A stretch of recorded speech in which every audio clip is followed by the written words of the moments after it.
Hi friends, this is Prabhanshu Suhane. Audio book की इस journey में आपका स्वागत है। आज हम बात करने वाले हैं रिच डैड पुअर डैड के चैप्टर 2 के बारे में। आगे बढ़ने से पहले यदि आपने हमारे चैनल को सब्सक्राइब नहीं किया है तो इसी तरह के अच्छे वीडियो पाने के लिए हमारे चैनल को सब्सक्राइब करें और बेल आइकन को प्रेस करें। तो चलिए शुरू करते हैं। जिंदगी के सबसे बड़े जाल से बचना।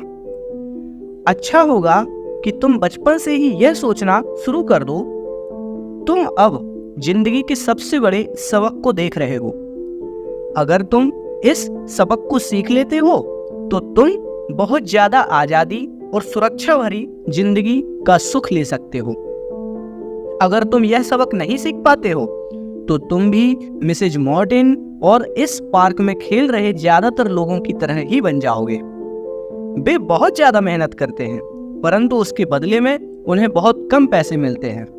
वे नौकरी की सुरक्षा के मोह में फंसे रहते हैं। हर साल मिलने वाली 3 हफ्ते की छुट्टियां और 45 साल तक काम करने के बाद मिलने वाले थोड़ी सी पेंशन का सपना देखते रहते हैं। अगर इस बात की जिंदगी जीने में तुम्हें सुख मिलता है तो मैं तुम्हारी तनख्वाह बढ़ाकर 25 सेंट प्रति घंटे कर सकता हूं। परंतु ये लोग अच्छे लोग हैं और मेहनती भी, फिर आप उनका मजाक क्यों उड़ा रहे हैं? मैंने पूछा। अमीर डैडी के चेहरे पर मुस्कुराहट आ गई। मिसेज मॉर्टिन मेरे लिए माँ जैसी है। मैं इतना कठोर नहीं हो सकता कि उनका मजाक उड़ाऊं। यह कठोर लगता जरूर है क्योंकि मैं तुम दोनों के सामने स्थिति स्पष्ट करना चाहता हूं, और वह भी आसान शब्दों में। मैं तुम्हारे नजरिए को बड़ा करना चाहता हूं ताकि तुम कुछ आगे भी कर सको, दूर तक देख सको। ज्यादातर लोगों को आगे देखने का फायदा कई बार सिर्फ इसलिए नहीं मिल पाता क्योंकि उनके देखने का दायरा बहुत छोटा होता है। ज्यादातर लोग जिस जाल में फंसे हुए हैं वे उसे देख ही नहीं पाते। माइक और मैं वहां पर सोचते हुए बैठे रहे क्योंकि हम उनकी बातों का मतलब पूरी तरह से नहीं समझ सकते थे। उनकी बातें सुनने में कठोर कड़वी लग रही थी, परंतु हम यह भी जान जाते थे कि वे हमें कुछ सिखाने की कोशिश कर रहे थे। मुस्कुराहट के साथ अमीर डैडी ने कहा, क्या 25 सेंट प्रति घंटे का ऑफर अच्छा नहीं लगा? क्या इससे दिल की धड़कन तेज नहीं हुई? मैंने अपना सिर ना हिलाया, जबकि असल में ऐसा ही हुआ था। 1 घंटे काम के बदले में 25 सेंट मेरे हिसाब से बहुत बढ़िया सौदा था। अच्छा, मैं तुम्हें 1 घंटे के $1 दूंगा, अमीर डैडी ने शरारत भरी मुस्कान के साथ कहा। अब मेरा दिल तूफान मेल की तरह दौड़ रहा था। मेरा दिमाग चीख चीख कर कह रहा था, इसकी बात मान लो। मुझे अपने कानों पर भरोसा नहीं हो रहा था, परंतु फिर भी मैं चुप रहा। अच्छा, $2 प्रति घंटे। मुझे ऐसा लगा जैसे मेरे छोटे से 9 साल पुराने दिमाग में किसी ने बम फोड़ दिया हो। 1956 में $2 प्रति घंटे की कमाई मुझे दुनिया का सबसे अमीर बच्चा बना देती। मैं इतना सारा पैसा कमाने की कल्पना भी नहीं कर सकता था। मैं ही कहना चाहता था, मैं सौदा पक्का करना चाहता था। मुझे नई साइकिल दिख रही थी, नए बेसबॉल के ग्लव्स दिख रहे थे। मेरे पास कड़क नोट देखकर मेरे दोस्तों की जलन और तारीफ भी मुझे साफ दिख रही थी। सबसे बड़ी बात तो यह थी कि जिमी और उसके अमीर दोस्त मुझे फिर गरीब कभी नहीं कहते, परंतु किसी वजह से मैं खामोश रहा। हो सकता है मेरे दिमाग में गर्मी बढ़ जाने से उसका फ्यूज उड़ गया हो, परंतु मैं $2 प्रति घंटे का ऑफर मानने के लिए बेताब था। आइसक्रीम पिघल चुकी थी और मेरे हाथ पर बह रही थी। आइसक्रीम की डंडी खाली थी और इसके नीचे वैनिला और चॉकलेट के टुकड़े थे जिसकी मजे चींटियां ले रही थी। अमीर डैडी हम दोनों बच्चों को देख रहे थे जो आंखें फाड़कर और खाली दिमाग से उन्हें घूर रहे थे। उन्हें मालूम था कि वे हमारी परीक्षा ले रहे हैं और वे यह भी जानते थे कि हमारे दिल का एक कोना उस ऑफर को मानने के लिए बेताब हो रहा है। वह जानते थे कि हर व्यक्ति की आत्मा का एक हिस्सा कमजोर और जरूरतमंद होता है जिसे खरीदा जा सकता है, और वे यह भी जानते थे कि हर व्यक्ति की आत्मा का एक हिस्सा मजबूत और दृढ़ निश्चयी होता है जिसे कभी खरीदा नहीं जा सकता। असली सवाल यह था कि इनमें से कौन सा हिस्सा ज्यादा ताकतवर है। उन्होंने अपनी जिंदगी में हजारों लोगों की परीक्षा ली थी। जब वे नौकरी मांगने के लिए आए लोगों का इंटरव्यू लेते थे तो वे हर बार आत्माओं की परीक्षा लेते थे। अच्छा, $5 प्रति घंटे। अचानक मेरे अंदर शांति छा गई। कुछ था जो बदल गया था। ऑफर बहुत ही बड़ा था और मूर्खतापूर्ण लग रहा था।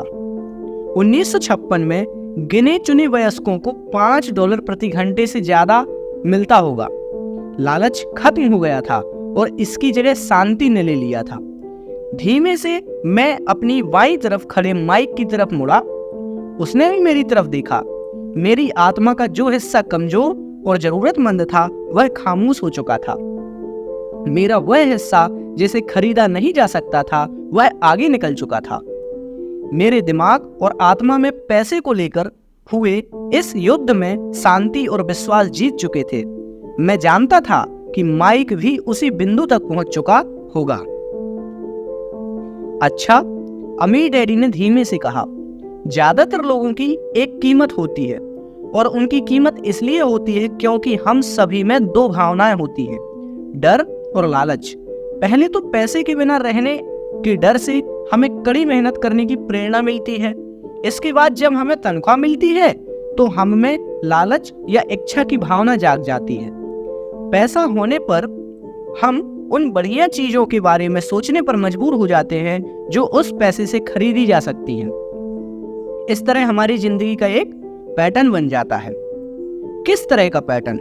मैंने पूछा। सुबह जागने का, काम पर जाने का, खर्च करने, सुबह जागने, काम पर जाने, खर्च करने।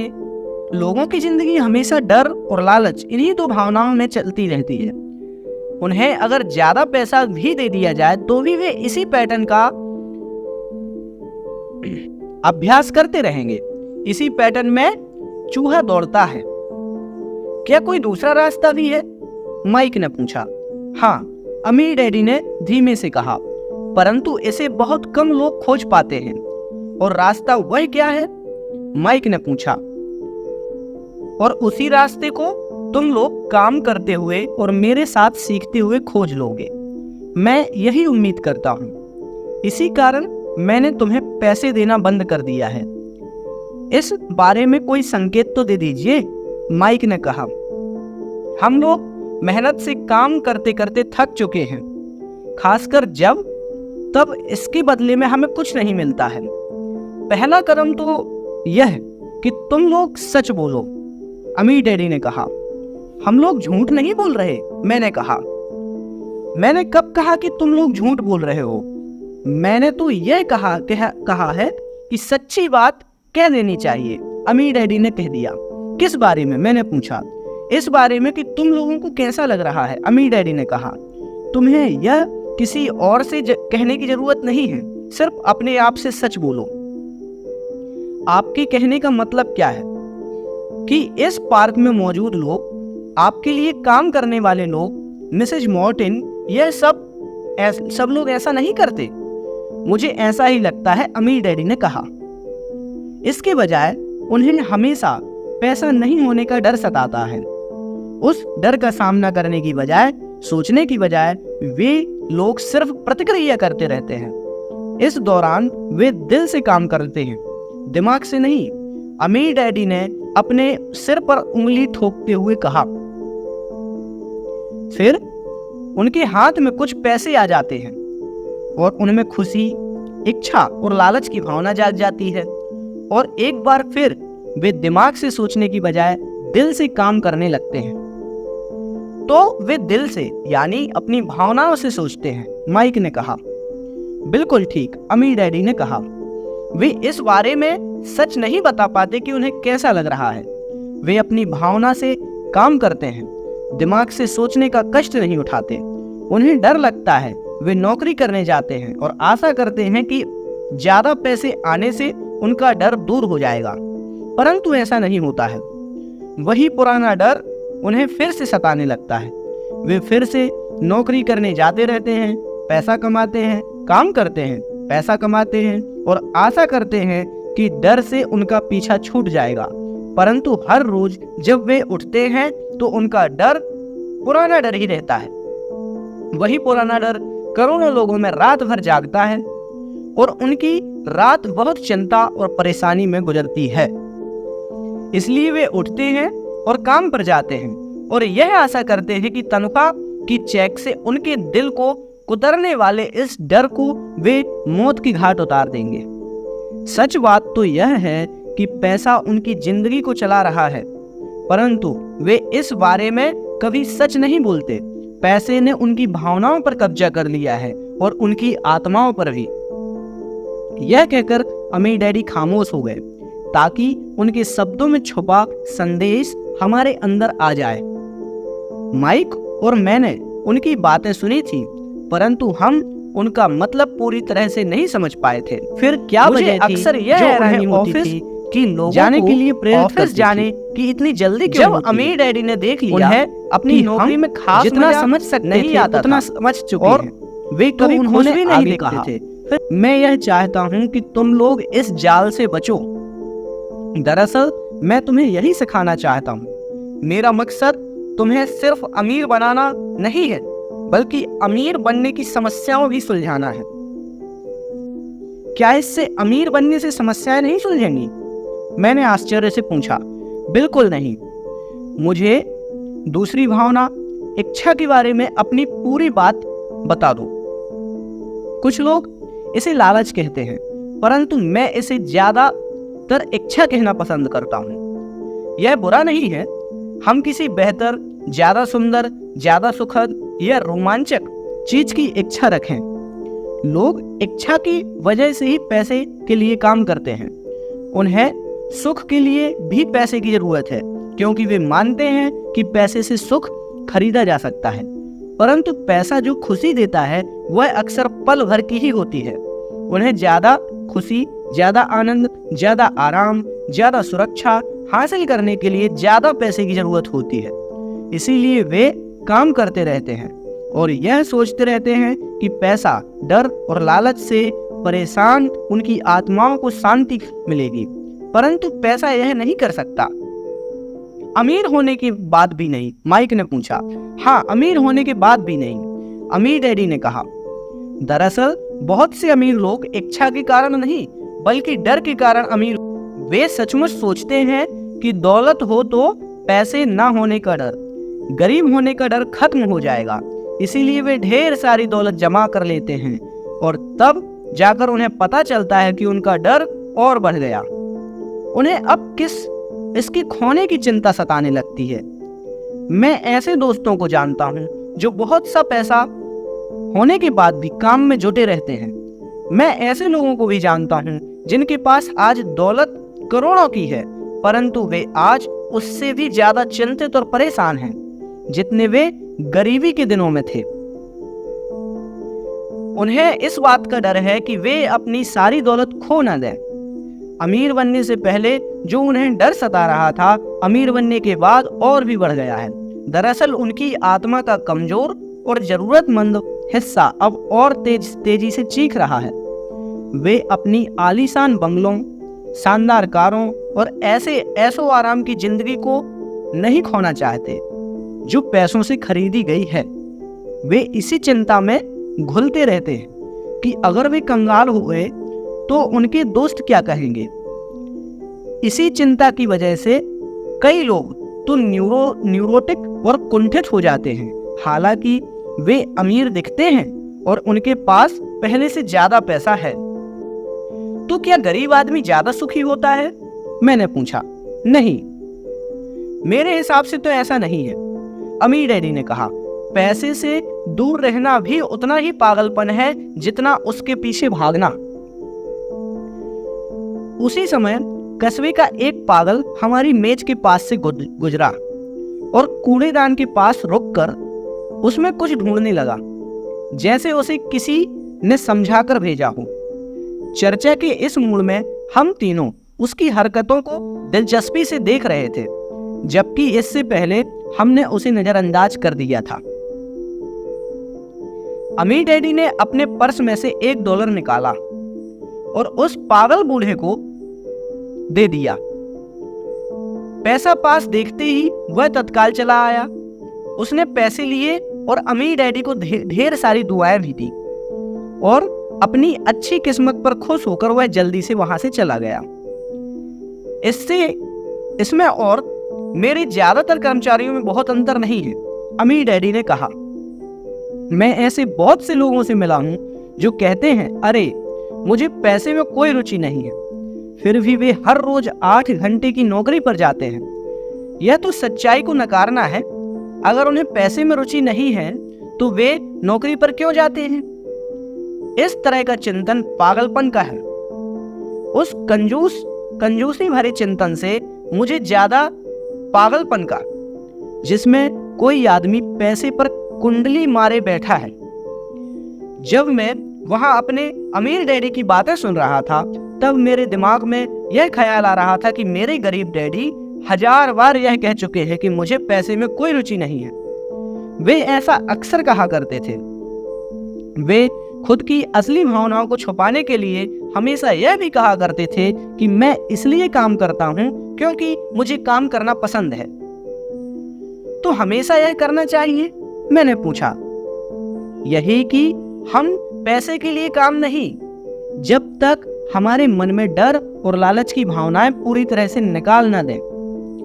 नहीं, उसमें तो बहुत समय बर्बाद हो जाएगा, अमीर डैडी ने कहा। भावनाओं के कारण ही हम इंसान हैं, इन्हीं के कारण हमारी हस्ती है। भावना शब्द का मतलब है चलायमान ऊर्जा। हमारी भावनाओं के बारे में ईमानदार रहो और अपने दिमाग और भावनाओं का इस्तेमाल अपने समर्थन में करो, ना कि अपने विरोध में। आहा, माइक ने कहा। अगर तुम्हें मेरी बात समझ नहीं आई हो तो इस बारे में चिंता मत करो, आगे आने वाले सालों में तुम्हें इसका मतलब समझ आ जाएगा। अपनी भावनाओं पर प्रतिक्रिया की बजाय उसका विश्लेषण करने की कोशिश करो। ज्यादातर लोग यह नहीं जानते कि वे अपने दिमाग से सोचने की बजाय अपने दिल और भावनाओं से सोच रहे हैं। आपकी भावनाएं तो आपकी ही रहेंगी, परंतु आपको अपने दिमाग से भी सोचना आना चाहिए, क्योंकि दिमाग को सोचने के लिए ही बनाया गया है। क्या आप मुझे इसका उदाहरण दे सकते हैं? मैंने पूछा। क्यों नहीं, अमीर डैडी ने कहा।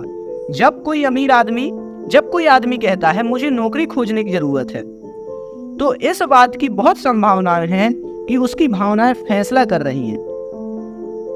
इस विचार का कारण है कि पैसा ना होने का डर, परंतु अपनी जिंदगी चलाने के लिए पैसों की जरूरत तो पड़ेगी ही ना, मैंने कहा। बिल्कुल पड़ती है, अमीर डैडी मुस्कुराए। मैं सिर्फ यह कह रहा हूं कि उनके डर के कारण उनके मन में यह विचार आता है। मैं समझ नहीं पाया, माइक ने कहा। अमीर डैडी ने कहा, अगर आपके मन में पैसों की कमी का डर जाग जाए तो तत्काल नौकरी ढूंढने के लिए दौड़ मत लगाइए, ताकि कुछ रुपयों के सहारे उस डर को मार दिया जाए। इसकी बजाय आप खुद को यह सवाल पूछिए कि क्या लंबे समय में इस डर का सबसे बढ़िया इलाज नौकरी है? मेरे ख्याल में इस सवाल का जवाब नहीं होता है, खासकर जब आप किसी आदमी को उसकी पूरी जिंदगी देते हैं। नौकरी दीर्घकालीन समस्या का अल्पकालीन समाधान है, परंतु मेरे डैडी हमेशा कहते हैं स्कूल में पढ़ो, अच्छे नंबर लाओ, ताकि तुम्हें एक सुरक्षित और अच्छी नौकरी मिल सके।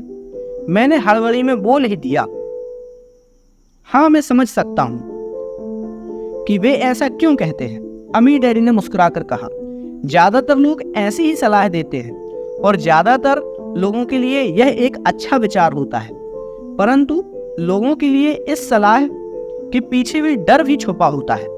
आपका यह मतलब है कि मेरे डैडी ऐसा इसलिए कहते हैं क्योंकि वे डरे हुए हैं? हाँ, अमीर डैडी ने कहा, वे घबराए हुए हैं कि शायद तुम पैसा नहीं कमाओगे और समाज में फिट नहीं हो पाओगे। मुझे गलत मत समझना, वे तुम्हें प्यार करते हैं और तुम्हारा भला चाहते हैं, और मैं सोचता हूँ कि उनका डर सही भी है। शिक्षा और नौकरी महत्वपूर्ण है, परंतु इससे डर का इलाज नहीं होगा। वही डर जो उन्हें सुबह उठकर कुछ रुपए कमाने के लिए प्रेरित करता है, उसी डर के कारण वे तुम्हें स्कूल जाने के लिए इतना जोर देते हैं। तो आपकी सलाह क्या है? मैंने पूछा। मैं चाहता हूं कि तुम्हें पैसे की ताकत पर काबू पाना सिखाऊं। पैसे का डर तुम्हें दिमाग से निकाल देना चाहिए, और यह स्कूल में नहीं सिखाया जाएगा। अगर तुम इसे नहीं सीख सको तो तुम पैसे के गुलाम बन जाओगे। अब उनकी बातें मेरी समझ आ रही थी। वे हमेशा विचारों को ज्यादा व्यापक बनाना चाहते थे। वे चाहते थे जो मिसेज मॉर्टन नहीं देख सकती थी, उनके कर्मचारी नहीं देख सकते थे, या मेरे डैडी नहीं देख सकते थे, वह देखने की योग्यता हम में आ जाए। उन्होंने जो उदाहरण दिए थे वे उस समय कठोर जरूर लग रहे थे, लेकिन मैं उन्हें कभी नहीं भूल सका। मेरा नजरिया उस दिन बहुत बड़ा हो गया था। अब मैं उस जाल को देख सकता था जो ज्यादातर लोग सामने बिछाए हुए हैं। देखो, आखिरकार हम सभी कर्मचारी हैं। हम केवल अलग अलग स्तरों पर कार्य करते हैं, अमीर डैडी ने कहा। मैं तुम लोगों को बस यही कहना चाहता हूं कि तुम लोग इस जाल से बचो, डर और लालच, इन दो फंदों से बनने वाले जाल से। इनका इस्तेमाल अपने समर्थन में करो, अपने विरोध में नहीं। मैं तुम लोगों को यही सिखाना चाहता हूं कि मैं लोगों को यह नहीं सिखाना चाहता कि ढेर सारा पैसा कैसे इकट्ठा कर लिया जाए। उससे डर या लालच को नहीं जीता जा सकता। अगर तुम्हें डर और लालच पर काबू पाना है तो तुम चाहे कितने भी अमीर हो जाओ, अगर मैं असलियत में तुम एक बड़ी तनख्वाह पाने वाले गुलाम ही रहोगे। तो हम किस तरह इस जाल से बच सकें? मैंने पूछा। गरीबी या पैसे की तंगी का खास कारण डर और अज्ञान होता है, ना कि अर्थव्यवस्था या सरकार या अमीर लोग। यह खुद का ओढ़ा हुआ डर या अज्ञान होता है जो लोगों को इस जाल में फंसाए रखता है। इसलिए तुम लोगों को स्कूल जाना चाहिए और अपने कॉलेज की पढ़ाई पूरी करनी चाहिए। मैं तुम लोगों को यह जरूर सिखाऊंगा कि इस जाल से कैसे बचा जाए। पहेली के टुकड़े अब सामने आ चुके थे। मेरे पढ़े लिखे डैडी के पास बड़ी डिग्रियां थी और एक बढ़िया करियर भी था, परंतु स्कूल ने उन्हें यह कभी नहीं सिखाया कि धन से या अपने डर को किस तरह से काबू रखा जाए। अब मैं समझ चुका था कि मैं अपने दोनों डैडियों से अलग अलग परंतु महत्वपूर्ण बातें सीख रहा था। तो आप पैसा ना होने के डर के बारे में बात कर रहे हैं। पैसे की इच्छा किस तरह हमारी सोच पर असर डालती है? माइक ने पूछा। तुम्हें तब कैसा महसूस हुआ था जब मैंने तुम्हारी तनख्वाह बढ़ाने का लालच दिया था? क्या तुमने यह देखा था कि तुम्हारी इच्छाएं किस तरह से बढ़ रही थी? हमने अपने सिर हामी में हिला दिए, पर तुमने अपनी भावनाओं के सामने हार नहीं मानी, और इस कारण तुम लोगों से जल्दबाजी में काम नहीं लिया। इससे तुम्हें सोचने का वक्त मिल गया। यह सबसे महत्वपूर्ण है। हमें हमेशा डर और लालच की भावनाएं रहेंगी। इसी क्षण से तुम लोगों के लिए यह सबसे महत्वपूर्ण है कि तुम इन भावनाओं का इस्तेमाल अपने समर्थन में करो और लंबे समय का फैसला लो। अपनी भावनाओं को अपने दिमाग पर हावी मत होने दो और इस तरह अपने विचारों को दूषित मत होने दो। ज्यादातर लोग डर और लालच का इस्तेमाल खुद के विरोध में करते हैं। यह अज्ञान की शुरुआत होती है। डर और इच्छा की भावनाओं के कारण ही ज्यादातर लोग तनख्वाह में बढ़ोतरी, नौकरी की सुरक्षा के पीछे भागते भागते अपनी पूरी जिंदगी निकाल देते हैं। असल में वे यह सोच नहीं पाते कि भावनाओं के आधार पर बने हुए वे विचार उन्हें किस तरफ ले जा रहे हैं। यह तो वही बात हो गई जिसमें गाड़ी खींचने वाले गधे के सामने उसका मालिक गाजर लटका कर रखता है, जो उसकी नाक के ठीक सामने होती है। गधे का मालिक जहां जाना चाहता है वहां जाता है, परंतु गधा तो लालच के कारण भागता रहता है। कल गधे के लिए दूसरी गाजर आ जाएगी और गधा उसके पीछे भागने लगेगा। आपके कहने का मतलब है कि जिस समय मैंने नए बेसबॉल, ग्लव्स, कैंडी, खिलौनों के बारे में सपने देखना चालू किया, उस समय मेरी हालत उस गधे की तरह थी जो गाजर के पीछे भागता था। माइक ने पूछा। हाँ, और उम्र के साथ साथ तुम्हारे खिलौने भी ज्यादा महंगे हो जाएंगे। अपने दोस्तों पर रौब झाड़ने के लिए एक नई कार, एक नाव, एक आलीशान घर, अम्मी डैडी ने मुस्कुराया। डर आपको दरवाजे के बाहर धक्का देता है, इच्छा आपको अंदर बुलाती है, आपको चट्टान की तरह ललचाती है। यही जाल है। तो इसकी काट क्या है? माइक ने पूछा। डर और ज्ञान, इच्छा अज्ञान की वजह से बढ़ते हैं। इसलिए अमीर लोगों के पास जितना ज्यादा पैसा होता है, उनका डर भी उतना ही ज्यादा होता है। धन ही गाजर है, भ्रम है। अगर गधा पूरी तस्वीर देख सकता तो शायद वह गाजर के पीछे कभी न भागता। अमीर डैडी ने आगे यह समझाया कि आदमी की जिंदगी अज्ञान और ज्ञान के बीच होने वाला संघर्ष है। उन्होंने बताया कि एक बार कोई आदमी खुद के बारे में ज्ञान की खोज करना बंद कर देता है तो उसकी जिंदगी का अज्ञान में घुस जाती है। यह संघर्ष हर पल होता है। इसलिए हमें यह फैसला करना है, यह सीखना है कि हमारे दिमाग को खुला रखना है या बंद रखना है। देखो, स्कूल बहुत ज्यादा महत्वपूर्ण है। आप स्कूल इसलिए जाते हो ताकि आप वहाँ कोई कला या व्यवसाय सीख सकें और इस तरह से आप समाज में योगदान दे सकें। हर समाज में शिक्षक, डॉक्टर्स, मैकेनिक्स, कलाकार, रसोइये, व्यावसायिक लोगों और पुलिस अफसरों, दल कर्मियों और सिपाहियों की जरूरत होती है। स्कूल उन्हें यह सब सिखाते हैं ताकि हमारा समाज विकसित हो सके और हमारी संस्कृति समृद्ध हो सके, अम्मी डैडी ने कहा। थैंक यू फ्रेंड्स, आज के लिए इतना ही। Thank you. जय हिंद।